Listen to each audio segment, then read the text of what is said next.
category is high fashion. Miss Danielle from the House of Fearless. And Cody from the House of Fearless, giving us eleganza. Yes. Work.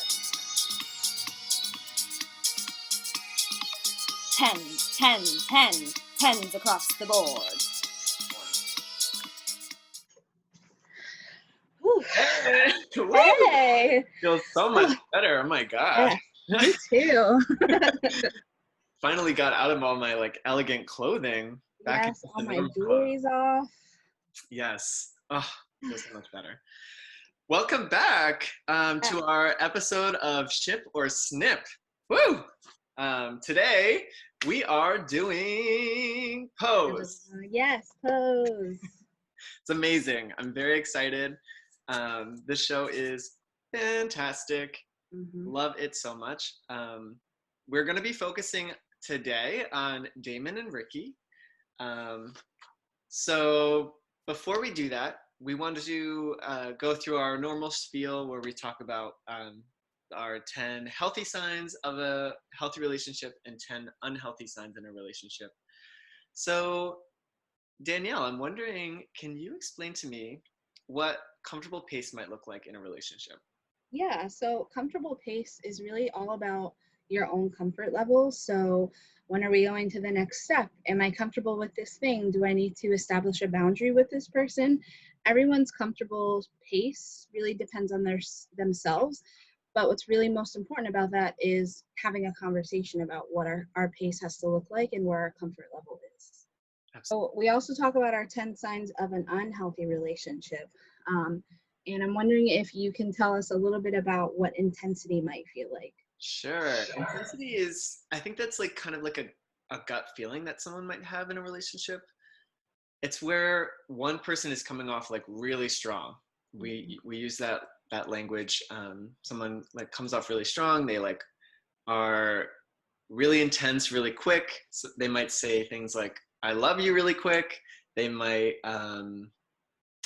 just like be really intense in their language and in their actions. And like, maybe it could also be like overbearing a little bit.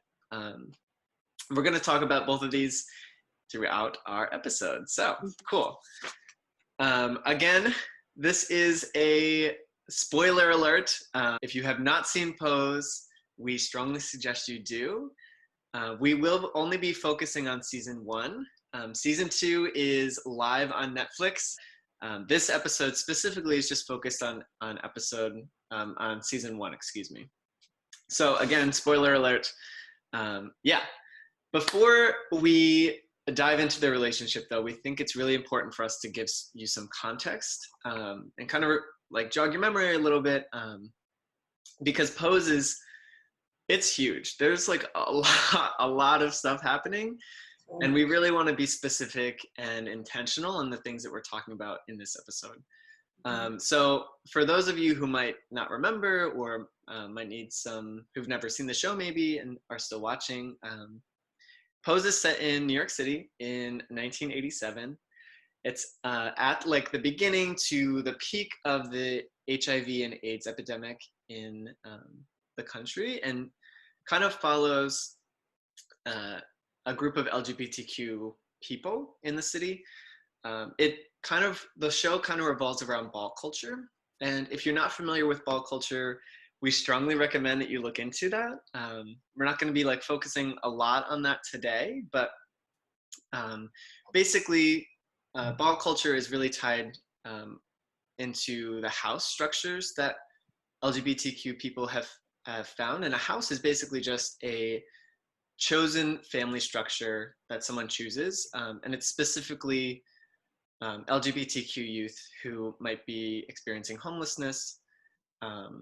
That's kind of like who they choose and who becomes their family when their family has rejected them because of their identity. In the show, we see a house mother evolve. Her name is Blanca Evangelista. She runs the House of Evangelista, and we're going to be focusing on Damon and Ricky today. And Damon is part of Blanca's house. And so Blanca meets Damon in Central Park when he's homeless, takes him in, and that's kind of like the context to the relationship that we're going to be looking at today. Yeah. Awesome. So we're going to dive right into our first scene. And this first scene that we're talking about is where we meet Damon and Ricky for the very first time together. Damon is coming off of his, I believe it might be his first ball that he walks in, and Ricky greets him on the steps. Ricky basically is very upfront and asks Damon if he'd like to go on what he calls a slice and a stroll, which just means getting a slice of pizza and going for a walk, because that's his idea of a date. Oh, man. You want to go grab a slice of something? On me. Okay. But can we go sit at dinner and talk first? I mean, isn't that what you're supposed to do on a date? See. Sitting means waitresses, which means tips. Slice and a stroll, it's my idea of a date. I'm gonna go get my stuff. Don't go nowhere. And they end up going to the pier, and they end up at Ricky's favorite spot, which is actually an abandoned empty warehouse. Ricky goes in for a kiss very quickly, and Damon says he's never done that before. He's very upfront and honest.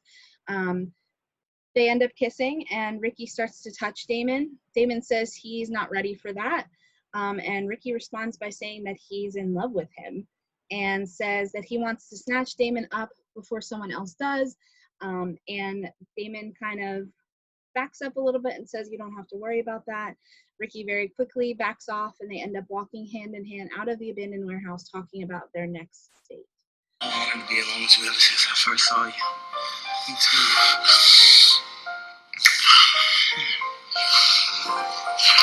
My room moving too fast. But I'm in love with you. What? You just met me. I know, but it's like I've known you my whole life. Come on, let's have some fun before you meet someone better. Ricky. What? I'm not ready. I'm sorry. Maybe we can go on a few dates first? Yeah, sure.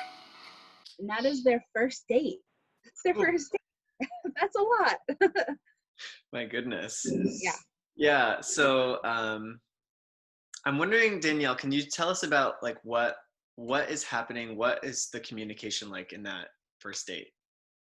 Yeah, so in that scene, the first kind of form of communication or boundaries we see comes from Damon. So Ricky says, do you want to go on a slice and a stroll? And Damon says, well, can we go sit and talk for a little bit, maybe, get to know each other? And Ricky lets him know that he doesn't really have the money to do that. You would have to leave a tip for a waitress, and a slice is really cheap and a stroll is free.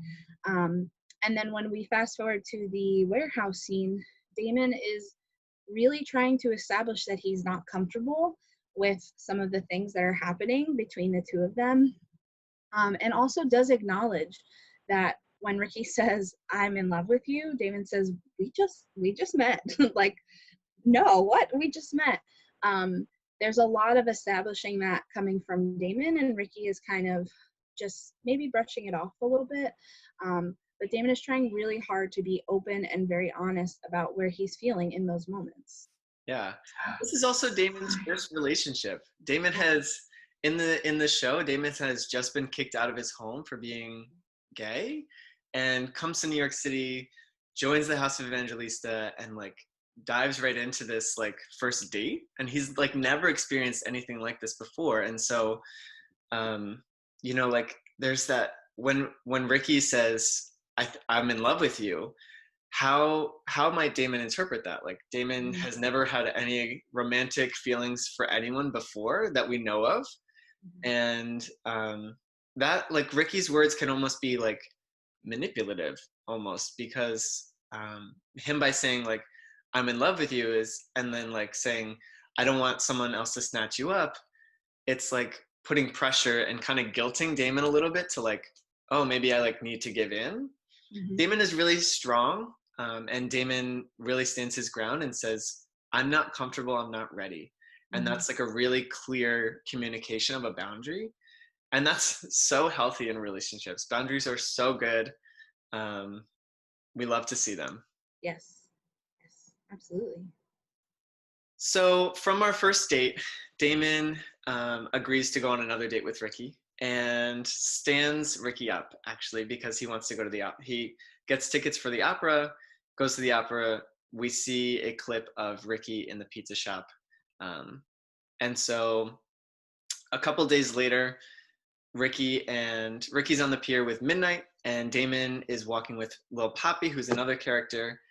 And Damon sees Ricky and goes up to him, and he apologizes that he stood him up and says that he didn't come to New York City for a relationship. He came for a career, to be a dancer. And in that conversation, Ricky's obviously upset and like spews off a lot of negative self-talk and says, like a lot of demeaning things about himself. And then he also shares with Damon that he's still homeless. Mhm. And so there's a there's a lot going on in this scene. Yeah. And it's also like their second time that they've ever seen each other. Yeah. I'm sorry. I didn't show up because I was at the ballet. My teacher gave me a ticket. School? Thought you wasn't bougie. I didn't move to New York looking for a relationship. I mean, I came here to make my dreams come true. I got kicked out of my home for being gay. And then I spent weeks on a park bench because I had nothing. I mean, Blanca gave me a warm meal and a place to stay, and being a part of a house means I have to follow her rules. If I have to choose between education and dating, I choose the ballet. Whatever, it's all good. You ain't the only one who came here with a dream. I'm still sleeping on that park bench.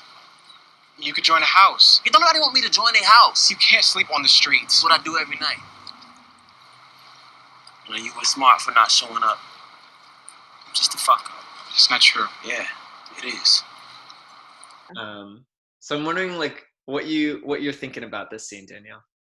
I'm thinking that this scene is filled with a lot of intensity. There's a lot of kind of going back and forth. Damon is, again, really establishing what he feels his purpose is by coming to New York. He has dreams. And at the same time, Ricky is also reiterating that he also has dreams. He's just in a different position than Damon is. But they have this really intense conversation about what they're looking for, what their dreams are, what they might want from each other. And the conversation just doesn't have an end. It doesn't really wrap up in a way that might feel comfortable in a healthy way. But a lot of different intense emotions, a lot of, sharing a lot of personal things. There's a lot happening. And again, thinking about that would have been their second date, all in probably a span of a few days. That is definitely intense. Yeah. I think that a lot of times we have a perception that the beginning of a relationship is always going to be really great. Mm-hmm. You're going to meet this person, you're going to have a really amazing date, and then the next date is going to be perfect. And like there's this perception of what some might call the honeymoon phase, that things are like always perfect. And what we see in this scene is that's not true. It's like a breakdown of that conception where beginning of relationships are really messy sometimes. You're learning about each other, you're growing with each other, you're like figuring each other out and figuring like what your passions and desires are. And that process is not always easy, and it's not always so clean. And I think that that's like really normal. And I think it's okay that they have like an argument or like a disagreement in this, as long as they like are communicating and they're working through it, and they like are both dedicated to coming to some understanding. And Damon does apologize in this scene. Like he recognizes that what he did hurt Ricky, and he validates that. And I think that there's like a lot of good communication happening in this scene as well. Mm-hmm. I'm interested to see what your thoughts are about Ricky's last statement when he shares with Damon that he's still homeless. I think in that moment, Ricky is sharing something that makes him very vulnerable. And I think that from what I can gather from Ricky when we first meet him, he doesn't want to share that vulnerability. He wants to make sure that people see him as someone that can fend for himself. He's familiar with, his lifestyle. He knows a lot of people. And I think in that moment, that conversation that they have, him sharing that he is still homeless and he's in a different position than Damon, he's being very vulnerable and could possibly be looking for some kind of support in that situation. Yeah, Damon and Ricky. So from here, they go on that ballet date, and then their relationship progresses. And by Christmas, this initial scene happens probably sometime in the fall, based on like Ricky's or Damon's school schedule and the outfits that they're wearing. And then by Christmas, we see that they're living together. Blanca has invited Ricky into the house of Evangelista, and I think that's like really important. This like really moves really fast, and I think that it's also it can be really like normal for this to move fast because Ricky is homeless, and so what we see then and what we see even today is that a majority of homeless youth are in the LGBTQ community. And so when they get in relationships, often like one partner will invite the other person in, or they'll find a house together. And while that's not inherently bad, and it's actually a really good thing that the person is no longer homeless, but it also means that their relationship is contingent on that housing status. And so Ricky's invited into the house of Evangelista, where Damon has already established roots. When an LGBTQ person has already been ostracized from their family, when they've already experiencing stigma or discrimination, all these inequalities, especially in the height of the HIV/AIDS epidemic, it can be really easy to imagine how someone might feel trapped, especially if there's abuse happening. And we're not saying that there's abuse happening in this relationship, but if you think about all the LGBTQ relationships that are out there, someone might feel trapped in those, and someone could easily feel like they have to stay in order to maintain their housing status or to maintain their safety. And so thinking about all those different things, and then how does someone establish boundaries when they move in so quick? How do you establish those healthy boundaries in a relationship? I know we talked about the importance of boundaries, but when you move so fast and you move at a pace that is moving so fast, how do you establish those? So Ricky and Damon are living together in the apartment that Blanca has. They spend Christmas together, they exchange gifts, and during Christmas time is the start of their sexual relationship. If you watch the show, there's some more in-depth conversation about that. And then we move a few months ahead into the future, and Damon is sick. Damon has a fever, he's not feeling well. Blanca's taking care of him, making sure that he is, getting his fluids, taking his temperature. She also has a conversation about if he's practicing safe sex with Ricky. And that conversation is really quick. And then we have a conversation between Ricky and Damon.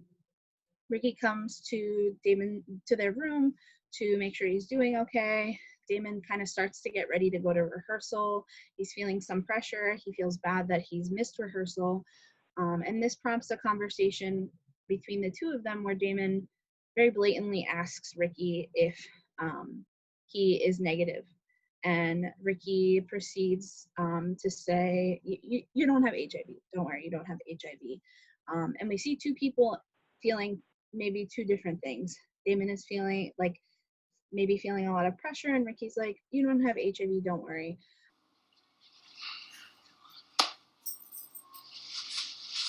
Are you negative? You don't have HIV.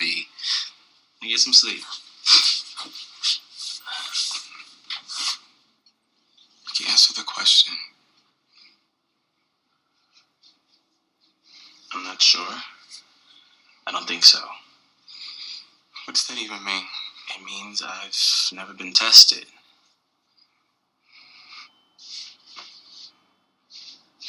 We've had sex. Safe. Sex. Not every time. Well, whose fault is that? You said it felt better. How many people have you slept with? I don't know, like 50? 50? 50? Oh my God. Oh my God. There's a lot happening in this scene. This is a very heavy, heavy scene. I'm wondering, what do we think Damon is really feeling in this moment during this conversation with Ricky? Yeah. I think that Damon's feeling a lot of different things, and I think like one of the most important things that he's feeling is fear. Mm-hmm. He's feeling fear about his own safety in his own life. Mm-hmm. Obviously, because if he's diagnosed with HIV, that means that he has a long road of battles and a long road of like really scary things ahead of him. He's also feeling fear that he's going to be kicked out and lose his scholarship for the new school of dance. If he doesn't show up to this rehearsal, he fears that his teacher is going to kick him out. He's feeling fear that maybe because Blanca has had these conversations about safe sex, that he might have let her down and that he might be kicked out of his housing. He's also probably feeling fear for Ricky, because he knows that if he has HIV, then it's possible that Ricky might have it too. And so there's like a lot of really, really big things happening. And it like comes off as like Damon is like, he's like really upset and really frustrated and really angry. But he also has like kind of a right to be. When we're dealing with like really big things, we can't always be our best selves. We can't always show up the way that is appropriate. And I think that's okay as long as we are able to, ask for forgiveness. And if the other person is able to, accept that forgiveness too. I think that like we don't always have to be perfect, and we won't always be because we're human, but knowing that if we hurt our partners, that we have the ability to ask for forgiveness in that moment. Absolutely. And acknowledge that we were feeling a lot of things in that moment, and there are maybe better ways to communicate that. I think it's also important to talk about the ending of that kind of conversation that they have. They end up going to get tested together. They both find out they're negative. And Ricky very quickly is having a conversation with the person at the clinic saying that, he's going to be more careful next time. And that's kind of where it ends right there. But there's definitely a lot of intensity in that conversation. I agree. Yeah. It's also, these should be conversations that we have in the beginning of relationships. These shouldn't be like coming up after we've already experienced our, sexual journey. This should be like at the beginning of that, where we talk about, okay, what are we going to do to stay safe? How are we going to make sure that we are healthy? How are we going to stay safe in while we're having sex or while we're doing sexual things? It's better to be proactive than reactive. And in this moment, we see that the relationship is really reacting to something where, if we normalize these conversations, if we have these conversations in the beginning of a relationship, we can be proactive and we can maybe prevent this from happening, and prevent all this fear and anxiety and frustration and anger from happening even to begin with. Mm-hmm. Absolutely, yeah. So now we are going to talk about the audition scene, the conversation they have between the two of them about auditioning for the I'll Be Sure music video. Ricky is thinking about it. He is trying to figure out if this maybe is a good decision. He's definitely nervous about it. But Damon really encourages him just to audition, just go for it. You never know what's going to happen. And Ricky says as he will, but on one condition, that Damon also auditions with him. I'm not auditioning for no I'll Be Sure video. You're the one in dance school. You don't need a degree to audition. And I've seen your moves at the ball when you let loose. You're so good. And when you smile, the world lights up. Look, I'll only audition if you audition with me. It'll make me less nervous. If that means you'll go, then fine. They end up both auditioning. They both make it. Super exciting. But then Damon is kind of put in a position where he has to contemplate whether he wants to stay at the new school or go and dance with Ricky for the music video. And Damon ultimately ends up deciding to stay and continue dancing for the new school dance while Ricky decides to go out on tour. Yeah, I think that Damon and Ricky are really good at communicating. I think that we've seen this throughout the whole season, where they have really great communication. They're really honest with one another. They seem to trust one another as well. And this is just like another example of how the communication is really great. So Damon encourages Ricky. Damon, Ricky's like apprehensive, and so asks Damon to do it. And then Damon like takes that extra step and auditions.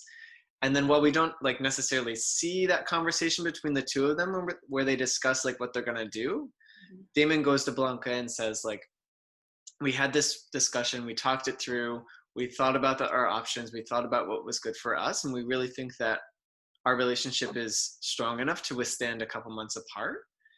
And there's clear mutual support, there's clear communication. I think it's just like a really fantastic like moment throughout this last episode where they're just like building upon all the healthy things that they've done. Yeah, this moment feels really like full circle for me because as we talked about before, they both express what their dreams are. They both have dreams. When they first met, they were both in different positions, but both really expressing that they have dreams that they want to become a star. And here they are together, encouraging each other and wanting each other to be passionate about those things, and knowing that their relationship can withstand whatever distance might put between them. Yeah, and I think that this leads us to one of our questions that we want to pose. Mm-hmm. No pun intended. Absolutely though.